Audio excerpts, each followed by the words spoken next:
right, so this is an InSinkErator, I think they call them. It's a garbage disposal. It's a Badger, and it's a 1/3 horsepower, and they give you all the information on the side of the box, of course, and there is some instructions. It's got a QR code, it's got all that stuff that you need, but these things are pretty simple to put in. I'm going to show you guys.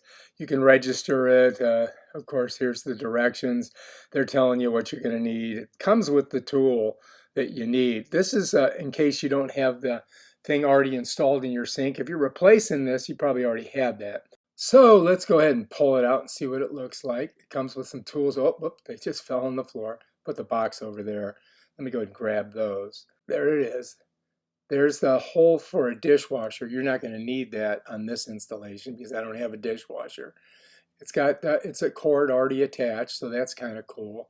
You don't have to fool around with the electrical. That is where your wastewater is going to come out of.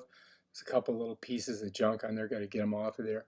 But yeah, bam, there's the reset button, and that's the port for the tool to unjam it if it gets jammed ever. There's some more information right there. It's got a phone number, all that stuff.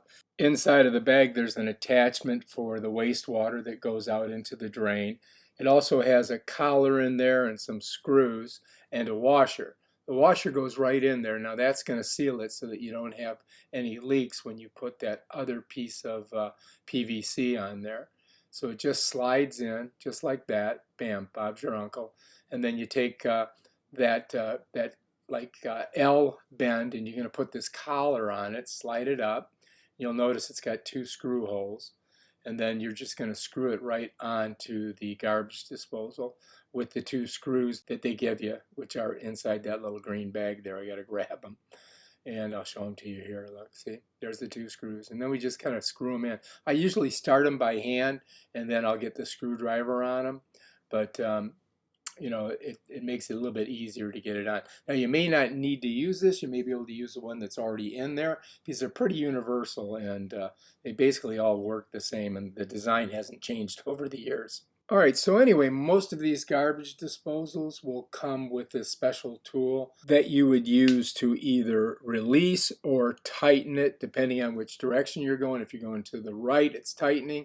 If you go to the left, it's loosening. This tool is also used to unjam the garbage disposal on that bottom port. Right here, there is a plug. I don't have a washing machine, so I don't really need it. Now I just got to screw those screws in, and we're about ready to install this bad boy.